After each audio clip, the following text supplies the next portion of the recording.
Welcome back ناظرین. چودھری صاحب, مجھے اپنی گفتگو کو سمیٹنا ہے. ایک آخری سوال سر آپ سے اس ٹاپک پہ, پھر اگلے ہمارے مذاکراتی ٹاپک پہ آتے ہیں. اب سیاستدان جن کے کیسز خود عدالت میں موجود ہیں, جیسے کہ ہم بریک سے پہلے ڈسکس کر رہے تھے, وہ لوگ خود یہ چیز ڈیسائیڈ کریں گے کہ کون سا بینچ بننا ہے, کون سے ججز نے وہاں سپریم کورٹ میں بیٹھنا ہے, اور کن ججز کے سامنے ہمارے وہی کیسز لگنے ہیں. تو سر ہماری پھر اس کا مطلب 26ویں آئینی ترمیم کے بعد عدلیہ بہت زیادہ آزاد ہو گئی ہے کہ ظاہر سی بات ہے جن سیاستدانوں کے کیسز لگے ہیں انہی کے جو ہے ریکمینڈڈ ججز اگر وہ سنیں گے تو پھر فیصلے بھی اسی طرح سے آئیں گے. فائزہ, اسی تناظر میں پاشا صاحب کی بات کا بھی جواب دینا چاہوں گا کہ پاشا صاحب کو میری بات بڑی عجیب لگی ہے. انہوں نے کہا کہ بڑی عجیب باتیں ہیں. اس دور کے اندر المیہ یہ ہے کہ رول آف لا کی بات کرے گا, جو اس وقت جمہوریت کے استحکام کی بات کرے گا, جو اظہار رائے کی آزادی کی بات کرے گا, تو اس دور میں جو حکومت کے ساتھ منسلک ہمارے جتنے دوست ہیں ان کو بہت عجیب لگتا ہے, ان کو برا لگتا ہے. میں گزارش یہی کروں گا پاشا صاحب سے, اپنے دوستوں سے, کہ کبھی یہ سیاسی اینک اتار کے دیکھیں, عام آدمی کی حیثیت سے دیکھیں کہ کیا غلط ہے کیا ٹھیک ہے, خود فیصلہ کر لیں. جو درست ہے اس کو درست کہیں, غلط کو غلط کہیں. تو میں دوسرا یہ ہے کہ جو آپ نے بات کیا, جو کوشچن ہے کہ دیکھیں یہی لوگ جب سیاستدانوں کا اگر آپ نے بات کی تو آپ کے سوال کے اندر جواب ہے. جو سیاستدان آئینی بینچ خود بنائیں گے, جو اپنے ہاتھوں سے ان ججوں کو تعینات کریں گے, تو آپ کیا توقع کرتے ہیں کہ اس کورٹ کے اندر ان کے خلاف تو بات جائے گی؟ وہ اوبیسلی وہ انہوں نے سارا کچھ اس لیے یہ سارا تبدو کیا ہے کہ فیصلے ان کے حق میں آئے, کل کو عدالتوں سے ان کو فائدہ پہنچے. انہوں نے اس لیے نہیں کیا کہ پاکستان کا کوئی آئین انہوں نے مضبوط کرنا ہے, پاکستان کی عوام کو کچھ سہولتیں فراہم کرنی ہے. ان کا مقصد یہ نہیں ہے. ان کا مقصد صرف اور صرف یہ ہے کہ عدالتوں کے اندر نہ ان کے کیسز پہ ان کے خلاف کوئی فیصلے جائیں اور نہ ان کو کوئی سیاسی طور پر نقصان پہنچے. تو اسی لیے ہم کہتے ہیں کہ یہ عدالتیں کمپرومائز ہے. آپ کو 26ویں آئینی ترمیم جو ہے وہ ختم کرنی پڑے گی, اور پاکستان کا جو اس وقت سپریم کورٹ کے اندر آپ نے 2 سپریم کورٹ بنا دی ہیں, ایک کا چیف جسٹس لہتا ہے اور ایک آئینی کورٹ کا آپ کے سربراہ نظر, اس کو الٹیمیٹلی آپ کو ختم کرنا پڑے گا. ورنہ یہی جو سیاسی جماعتیں آج اقتدار میں ہیں, کل ان کو بھگتنا پڑے گا, تو پھر یہ کسے ماریں گے. بالکل درست کہہ رہے ہیں پاشا صاحب. اب اس گفتگو کو سمیٹتے ہوئے جو کی نا بڑی اچھی بات کی. دیکھیے جو آئینی کورٹ بن گئی نا, اب آئین کا جو لفظ ہے نا 99 کیسز میں استعمال ہوتا ہے, ہر کیس آئینی ہوتا ہے. تو پھر آمد وہ جو کنونشنل کورٹ ہے وہ تو فارغ ہو گئی ہے. نہیں, وہ لڑائی جھگڑے کے کیسز سنیں گی, وہ رینٹ کے سنیں گی, وہ لڑائی جھگڑے کے کیسز سنیں گی, اور باقی جتنے کے ہر کیس میں آئین کا ذکر آتا ہے. اور وہ آپ نے دیکھا جب تک آئینی بینچ نہیں بنا تھا, جتنے بینچز تھے وہ سارے کہہ رہے تھے کہ اس کیس میں بھی آئینی نقطہ ہے, اس میں بھی آئینی نقطہ ہے, اس کو بھی ریفر کیا جائے آئینی کورٹ, آئینی کورٹ کو, اس کو بھی آئینی بینچ میں. چودھری صاحب نے جو بات کہی ہے کہ یہ 26ویں ترمیم آنے کے بعد جو ہے یہ معاملات گڑبڑ ہو گئے ہیں, یہ ان کی بات بالکل چلو شکر ہے ایگری کیا آپ نے, مطلب انہوں نے یہ فائدہ آپ کا ایک بہت معقول بات کہی ہے. آئی ایگری ود, یہی میں بھی آپ سے کہہ رہی تھی. اور جیسے انہوں نے کہا کہ عوام کے مسائل کے حوالے سے یہ 26ویں ترمیم نہیں کی گئی, یہ بھی بات ان کی درست ہے. حکمرانوں نے اپنے آپ کو مضبوط کرنے کے لیے یہ ترمیم کی ہے, چودھری صاحب کا کوئی شک نہیں ہے. چودھری صاحب کا پوائنٹ تھا, بات کہی ہے. اور فائدہ کا بھی یہی سوال تھا کہ آیا جو اصلاحات ہوتی ہیں وہ عوام کے مفاد کے لیے ہوتی ہیں, عوام کو فائدہ پہنچانے کے لیے ہوتی ہیں, ان کے مسائل کم کرنے کے لیے ہوتے ہیں, یا جو سیاستدان ہوتے ہیں ان کو نوازنے کے لیے ہوتی ہیں. 26ویں ترمیم تو نوازنے کے لیے, اور جو قانون سازیاں اس وقت ہو رہی ہیں وہ بھی خود کو نوازنے, اپنے کیسز ختم کروانے کے لیے. جی میرا سوال اگلا یہ, وزیر قانون نے دعویٰ کیا ہے کہ پی ٹی آئی نے ایگزیکٹو آرڈر کے ذریعے قیدیوں کی رہائی کا مطالبہ کیا ہے. قانونی آئینی طریقے سے دیکھیں تو یہ پاسبل نہیں ہے کہ ایگزیکٹو آرڈر کے ذریعے ہو جائے. ہاں اگر ڈھیل یا مذاکرات میں کوئی انڈرسٹینڈنگ ہو جائے تو شاید معاملات آگے چلتے ہیں. ویسے تو جب چیزیں سیٹلڈ ہو جاتی ہیں تو یہ لیگل کوشچن ہے, میں جواب دے دوں. میں آپ پاشا صاحب سے لے لوں, پھر آپ کی جانب سے سیم کوشچن. پھر تو بایو میٹرک بھی ایئرپورٹ پہ ہو جاتی ہے. اس لیے یہ میں ان کی بات سے ایگری نہیں کرتا جو وزیر قانون نے کہی ہے. ایگزیکٹو آرڈر کو نام جو مرضی دے لیں, جس وقت طے ہو جائے گا, معاملات طے ہو جاتے ہیں جب ایک فریق کے دوسرے کے ساتھ, حکومت کے ملزم یا مجرم کے ساتھ, تو پھر ایئرپورٹ پہ بایو میٹرک ہو جاتی ہے. کوئی ایشو نہیں ہے. نواز شریف صاحب کیسے گئے, کتنے روپے 50 روپے کے اسٹامپ پہ, ان کے چھوٹے 50 روپے کے اسٹامپ, چھوٹے بھائی ان کے ضمانتی, تو اس کو آپ کیا کہیں گے؟ جب طے ہونا تھا کہ ان کو باہر بھیجنا ہے, طے ہو گیا, ان قوتوں کے درمیان جو فیصلہ سازی کی قوت رکھتی تھی. تو عمران خان کی حکومت تھی پنجاب میں, عمران خان کی وزیر صحت نے رپورٹیں ہو کے کی جس کو بعد میں جعلی کہا گیا, اور وہ جہاز میں بیٹھ کر چلے گئے. اس لیے یہ بہت بڑی بات نہیں ہے. اگر معاملات طے ہو جاتے ہیں عمران خان صاحب کے ساتھ تو پھر آرڈر کوئی بھی ہو, ایگزیکٹو ہو, جوڈیشل ہو, لیگل ہو, کانسٹیٹیوشنل ہو, وہ امپلیمنٹ ہو جائے گا. جو ڈیل یا جو بھی معاملات طے ہوں گے ہو جائیں گے. لیکن وہ تو کہتے ہیں کہ ہم نے ڈیل نہیں کرنی, عمران خان صاحب کہتے ہیں. اچھا, اور جتنا زیادہ ایک بات یاد رکھیے گا, ملک کی 77 سالہ تاریخ آپ اٹھا کے دیکھ لیں کہ جو چیز ہو رہی ہوتی ہے, جو کھچڑی پک رہی ہوتی ہے, جو ہانڈی تیار ہو رہی ہوتی ہے خفیہ طور پر, اس کے بارے میں ہر فریق کہتا ہے کہ یہ نہیں ہو رہا. لیکن پاشا صاحب اگر ڈیل کرنی ہوتی تو 1.5 سال ان کو جیل میں بیٹھنے کی کیا ضرورت ہے؟ کیا پہلے ان کو یہ آفرز نہیں دی گئی کہ محترمہ بے نظیر بھٹو جس وقت اس کے ساتھ جنرل مشرف کے ساتھ خفیہ ڈیل کر رہی تھی, تو کیا کسی کو یہاں پر پتا تھا کہ ڈیل ہو رہی ہے؟ سب کہتے تھے نہیں, چل رہی تھی, چل گیا پتا بعد میں. اسی طرح یہ بات آپ جانیں کہ عمران خان صاحب کے ساتھ ایک سیکنڈ ٹائر مذاکرات بھی ہو رہے ہیں. آپ کہہ رہے ہیں کہ مذاکرات ہو رہے ہیں, 100% ہو رہے ہیں. وہ کون کر رہا ہے؟ جی کون کر رہا ہے؟ جو مقتدر قوتیں ہیں جنہوں نے فیصلہ وہ تو کر رہے ہیں, ڈیفینیٹلی وہ کر رہے ہیں. اس پارٹی کی جانب سے کون کر رہا ہے؟ کس کی پارٹی؟ پی ٹی آئی کی جانب سے ان کی زوجہ محترمہ کر رہی ہیں. اور اگلی بات آپ کو بتاؤں, آپ یہ کنفرم خبر دے رہے ہیں کہ وہ شبی بھی یہ پہلے یہ بتا چکا ہوں کہ لندن کے اندر جس لندن پلان کا عمران خان صاحب نے ذکر بھی کیا تھا, اس میں طے ہوئے تھے 2 سے 2.5 سال پہلے معاملات. عمران خان صاحب کے ساتھ کیا معاملہ ہونا ہے, یہ اس کی کنٹینیوٹی ہے. عمران خان صاحب کے ساتھ معاملہ طے ہوئے تھے وہاں پہ. یہ جو مذاکرات پر عمران خان صاحب کی آمادگی ہے, اپنے پورے سیاسی موقف پر کٹا مٹی ڈالنے کے بعد مذاکرات کرنا, پھر مذاکرات میں یہ طوالت آنا, یہ سارے معاملات طے ہیں. اور ان معاملات کو جو لندن میں طے ہوئے تھے ان کو ریئلائز کرنے کے لیے, امپلیمنٹ کرنے کے لیے, چلیں آپ یہ اتنی کنفرم خبر دے رہے ہیں کہ سارے معاملات طے ہیں. میں نے ملک صاحب کی جانب جانا ہے, ایک چیز کنفرم کر دیجئے, پھر اس کا اینڈ ریزلٹ بھی بتا دیجئے کہ کیا ہوگا اینڈ پہ. وہ تو طے ہی ہوگا نا پہلے سے. 3 ریزلٹس ہیں اس کے اینڈ. پہلی بات یہ ہے کہ عمران خان صاحب کا یہ سٹیٹس برقرار نہیں رہے گا, جو ان کا جیل میں سٹیٹس ہے یہ تبدیل ہو جائے گا.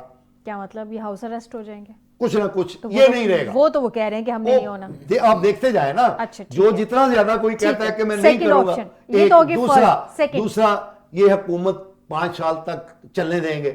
تو یہ جو بلاول صاحب اور دوسری کوششیں کی جا رہی ہیں ان ہاؤس چینجنگ کی, وہ یہ ایسے ہوتا رہتا ہے. تیسرا یہ ہوگا کہ یہ اپنی زبان جو ہے, زبان کے اندر یہ جو بہت زیادہ سختی ان کی ہے, اس میں آپ کو نرمی نظر آئے گی, یعنی کہ ٹویٹس میں بھی. خیر ابھی تک یہ نہیں ہو رہا. ملک صاحب پہلے آپ مجھے ذرا قانونی وہ بتا دیں, اس کے بعد میں آپ سے یہ جو مذاکرات میں کے دوران جو زبان کی نرمی کی بات کر رہے ہیں اس پہ آتی ہوں. یہ ایگزیکٹو آرڈر کے ذریعے قیدیوں کی رہائی کی آپ کہہ رہے تھے کہ آپ سے لیگل کوشچن. فائدہ ایگزیکٹو آرڈر کے ذریعے قیدیوں کی رہائی تو نہیں ہو سکتی ہوتی, قانون میں تو نہیں ہے. لیکن جس قسم کے حالات لندن سے لے کر لاہور ایئرپورٹ تک آپ نے دیکھے ہیں, تو اپوزیشن اسی کا کہہ رہی ہے کہ دیکھیں نواز شریف صاحب کو کس طرح لایا گیا, اسحاق ڈار صاحب کو کس طرح لایا گیا, شہباز شریف صاحب کے کیسز کس طرح ختم کیے, حمزہ شہباز کے کس طرح ختم کیے گئے, کس طرح نواز شریف صاحب کو 50 روپے کے اسٹامپ پہ بھیجا گیا. انٹرسٹنگلی جس دن وزیر اعظم کا اوتھ کیا تھا شہباز شریف صاحب نے, اس دن ان پہ فرد جرم عائد ہونی تھی, اب وہ کیس ہی ختم ہو گیا.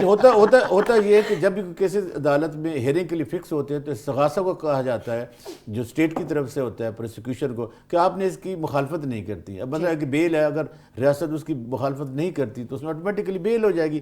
تو اگر کیسز ختم بھی ہونے ہیں تو تھرو ایک پروسیس کے ختم ہونے ہیں, یہ ایگزیکٹو آرڈر کے ذریعے نہیں ہو سکتے. وہ لا منسٹر چونکہ قانون دان ہے, خود بھی لوگ وکیل ہیں سپریم کورٹ پاکستان کے, تو انہوں نے یہ بات تو آئین اور قانون کے مطابق صحیح کہی ہے. یعنی کہ وہ دھڑ دھڑ جو عدالتیں ہیں وہ کیسز ختم کرتی جائیں گی, فیصلے ان کے حق میں آتے جائیں گے, یہ ہوتا جائے گا جیسے بڑے میاں صاحب کے ساتھ ہوا واپس آنے پہ. یہ کیسز ہیں کیا, مثلا عالی حمزہ نے 125 کہیں سے چرا لیا ہے, اسلام آباد میں جا کے انہوں نے ایک ATM مشین توڑ دی ہے, اور ایک دن میں اگر آپ کے خلاف 22 FIR ہیں تو وہ ذرا پولیٹیکل کیسز ہیں نا. دیکھیں سیاستدان کہتے بھی ہیں. تو میرا خیال ہے کہ جو پاشا صاحب بات کریں, پاکستان میں کبھی بھی پیشن گوئی نہیں کی جا سکتی اگر ماضی کے حالات کو دیکھا جائے. یہ بڑے کرٹیکل ہیں. اگر اس نظام کو رول بیک کرنا ہوتا تو 26 آئینی ترمیم لانے کی کیا ضرورت تھی. آپ کی بات کو ملک صاحب میں ایگری کروں گی کہ مطلب میرا جملہ ہمیشہ پروگرام میں رہا ہے, شاید بڑا آڈ لگے سننے والوں کو, لیکن میں ہمیشہ کہتی ہوں پاکستان میں آپ کبھی بھی سیاست کے فیوچر کو دیکھ کے پروڈکشن نہیں کر سکتے. صرف اس چیز کی پروڈکشن کر سکتے ہیں جو ہو گیا جو اس کا بتا سکتے ہیں, فیوچر کا نہیں بتا سکتے. کچھ بھی نہیں کہا جا سکتا. دیکھیں دنیا میں ابھی کتنا تباہی آئی فلسطین میں, لبنان میں, لیکن اس کو ڈائلاگ کے ذریعے حل کرنے کی کوشش کی جا رہی ہے. ابھی بھی تباہی بھی ہو رہی ہے. صاحب آپ کی بات کیا, اگر حل کرنا چاہیں, مسائل کا حل نکال لیں, سیریسلی بیٹھیں, سیریس مائنڈ کے ساتھ, تو مسئلے حل نکلتے ہیں, مسائل کا حل نکلتے ہیں. پر مسئلہ یہ ہے نا کہ مسائل کا حل بھی تو نکالنا فائدہ مجھے آپ بالکل صحیح کہہ رہی ہیں. مجھے نہیں لگتا کہ عمران خان صاحب کو ماضی قریب میں کوئی ریلیف ملنے والا ہے. مستقبل قریب میں کوئی ریلیف ملنے والا ہے. یہ حالات ویسے کے ویسے رہے. ہو سکتا ہے کہ جو نارمل لوگوں کے کیسز ہیں ان میں تھوڑا سا باقی لوگوں کی شاید رہائی. لیکن جہاں یہ جو آنے والی حکومت ہے ٹرمپ کی, وہ ہیومن رائٹس کیسز کو ایڈریس کرے گی. عمران خان صاحب نے بالکل صحیح پن پوائنٹ کیا کہ دنیا کو اجاگر کیا جائے, لوگوں کو جو انٹرنیشنل ہیومن رائٹ آرگنائزیشن ہے ان کو ایڈریس کیا جائے. وہ اگر آپ کی آواز اٹھاتی ہیں, جیسے ایک چیز ہے کہ وہ کہتے ہیں کہ جو سیٹلائٹ سے جو تصاویر لی گئی تھی, امریکن کے پاس وہ فوٹیج ہیں کہ وہ اس میں کلنگز ہوئی تھی, اور پی ٹی آئی بھی میرے خیال ہے کہ 20 جنوری کے بعد جو ہے نا اسی کو پلے کرے گی, وہی چیز سامنے لائے گی. Let's see P T I بھی انتظار کرے گی کہ ایک دفعہ ٹرمپ گورنمنٹ اوتھ لے لے, اس کے بعد دیکھتے ہیں کیا ہوتا ہے. مجھے ایک اور سوال کا ذرا جلدی سے جواب دے دیں, پھر میں چودھری صاحب کی جانب جاؤں. ملک صاحب, یہ جو ابھی بات کی ہے پاشا صاحب نے کہ الفاظ میں نرمی یا لہجے میں نرمی یا وہ شاید زبان میں نرمی لے کے آئیں گے عمران خان صاحب, یہ ایک ڈیل کا حصہ ہے, لندن پلان کا حصہ ہے. اب یہ جو مذاکرات کے سیشن کے درمیان خان صاحب کے ٹویٹس ہیں, اس وقت پاز ہے, مطلب کبھی پاز ہو جاتا ہے, کبھی وہ بڑے تند و تیز بیانات کے ساتھ سامنے آ جاتے ہیں, ان کے اسٹیٹمنٹ سامنے آ جاتی ہیں. ٹویٹس نہیں ہوں گی بقول پاشا صاحب کے کہ اگر وہ اس میں پاز لگا دیتے ہیں یا اس میں نرمی پیدا کر دیتے ہیں, تو کیا یہ ایک فیئر اسیسمنٹ ہوگی کہ تھوڑا سا وقت دے دے تحریک انصاف کو مذاکرات کے لیے, اور اس دوران ٹویٹر بند ہو جائے یا ان کے جو اسٹیٹمنٹس ہیں وہ بند ہو جائیں, نرمی آ جائے؟ چودھری صاحب کی بات کو میں بالکل سیکنڈ کروں گا آپ کے کوشچن کے جواب میں, کہ اگر کہیں اتنی اسٹرانگ قسم کی گفتگو ہو رہی ہوتی تو عمران خان صاحب کا لہجہ جو ہے نا وہ نرم ہوتا. عمران خان کا لہجہ تو وہی, بلکہ اس میں وہی تلخی ہے, وہی ان میں استقامت ہے. مثلا 2 دن قبل انہوں نے جو آرمی چیف کے خلاف جو ایک اسٹیٹمنٹ دی ہے, تو آپ کیا سمجھتی ہیں کہ کیا وہ نرمی والی بات ہے, وہ مذاکرات والی بات ہے؟ پر مادہ ہونا اس سے بڑی نرمی اور کیا ہوگی؟ دیکھیں یہ سیاستدان کہتے ہیں, سیاستدان کہتے ہوتے ہیں, یہ اچھی بات ہے. اگر ماضی میں بڑے میاں صاحب بینظیر صاحبہ بھی اچھی بات ہے. اگر عمران خان نے فوکس کیا ہے, ان کے جو پارٹی کے لوگ جیل میں, وہ کہتے ہیں کہ مجھے آپ پھانسی بھی دے دیں کوئی پرواہ نہیں ہے, لیکن میرے جو لوگ ہیں معصوم لوگ ہیں ان کو چھوڑا جائے. تو میرے خیال یہ جو بات چیت ہو رہی ہے, مقدمہ لڑنے کے لیے وکیل نہیں بھیجے, ان کو ابینڈن کر دیا. جو فوجی عدالتوں میں جن پر مقدمے چلے انہوں نے سزا ہوئی, ان کی کوئی بات پرس نہیں کی, لیکن جب وہ رہا ہو گئے ہیں تو اب کہہ رہے ہیں جی کہ ہمارے یہ کارکن ہے. نہیں, پی ٹی آئی پہلے بھی کہہ رہی تھی کہ فوجی عدالتوں میں ٹرائل نہیں ہونا چاہیے. سر ان کے اپنے بھانجے کو ہوا ہے نا, ان کے اپنے بھانجے کو 10 سال کی سزا ہو گئی ہے. پاشا صاحب چودھری جی جی وکلا کی سہولت بھی نہیں دی پی ٹی آئی نے کبھی, دی اور اب ان کو کہہ رہی ہے کہ چھوڑ دیں. سر اطلاعات ہیں کہ ان کو دی تھی, لیکن مسئلہ یہ نا کہ فوجی عدالتوں میں فوجی پروسیس بھی تو چلنا ہوتا ہے. آگے بیٹھا کون تھا جی, فوجی عدالتوں میں فوجی پروسیس چلنا ہوتا ہے. میں چودھری صاحب سے جانوں, چودھری صاحب 2006 میں چارٹر آف ایک ڈیموکریسی سائن ہوا تھا سر, محترمہ بے نظیر شہید صاحبہ کے درمیان اور بڑے میاں صاحب کے درمیان. اس وقت مذاکرات بغیر کسی ڈیل کے ہوئے تھے, بغیر کسی اس بات پہ کہ کچھ لے کچھ دے کے معاملات میں, بس ایک ملک کی بہتری کے لیے چارٹر آف ڈیموکریسی سائن ہوا تھا. ابھی بھی مذاکرات سر بیٹھے ہیں, کیا یہ امید کی جا سکتی ہے کہ یہ مذاکرات چلے بظاہر جس طرح کے بھی ہوں, اللہ تعالیٰ ان کے ذہن میں کچھ بہتری لے آئے, اور یہ بھی کسی ڈیل یا ایک دوسرے کو بلیم گیم کرنے کی بجائے ملک کی مفاد کے لیے 2006 کی طرح کا کوئی چارٹر آف ڈیموکریسی سائن کر لے؟ جی فائدہ, سب سے پہلے تو میں پاشا صاحب کا مشکور ہوں کہ انہوں نے میرا موقف دیا. یہ آپ کی کامیابی ہے نہیں, آپ کی بات بہت اچھی. پاکستان کے صاحب آپ اپنی بات منوانے میں کامیاب رہے ہیں. جی میں مشکور ہوں بھائی صاحب, اللہ خوش رکھے. جی جی اچھا جی, اب بات یہ ہے کہ یہ پاکستان کے مسائل کا حل اسی چیز میں ہے کہ تمام اسٹیک ہولڈر جب ایک چیز پر متفق ہو,